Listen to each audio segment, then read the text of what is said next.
le privilège de crier à l'Éternel. Comment expliquer ce qui est arrivé à Anne? Il est écrit, et l'amertume dans l'âme, puisqu'elle était stérile et souffrait de beaucoup de moqueries, elle, c'est-à-dire Anne, pria l'Éternel et versa des pleurs. 1 Samuel 1, verset 10. Il est aussi écrit, et cette femme s'en alla. Elle mangea et son visage ne fut plus le même. 1 Samuel 1, 18. Après avoir prié, la tristesse avait disparu. Son visage s'était mis à rayonner et elle avait retrouvé l'appétit. Que s'était-il passé?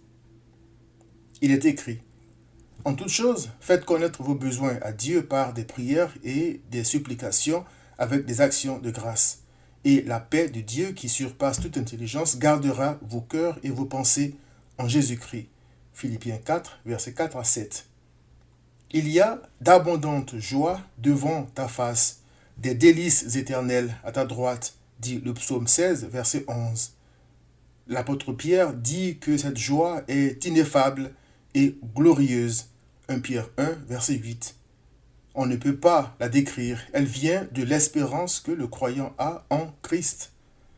Cette joie et cette paix sont toujours le partage du croyant qui déverse le contenu de son cœur devant son Père, car l'Éternel récompense toujours ceux qui s'approchent de lui, qui croient qu'il existe et qu'il est le rémunérateur de ceux qui le cherchent sincèrement.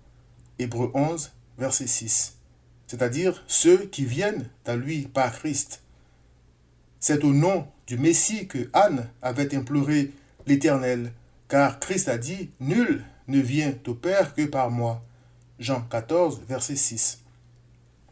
Anne s'était déchargée de son fardeau sur son Père qui est aux cieux et il l'avait comblé de sa paix. L'Éternel récompense ses enfants qui prient. Qu'ils reçoivent donc exactement ce qu'ils demandent ou pas, il est écrit, l'Esprit lui-même rend témoignage à notre esprit que nous sommes enfants de Dieu.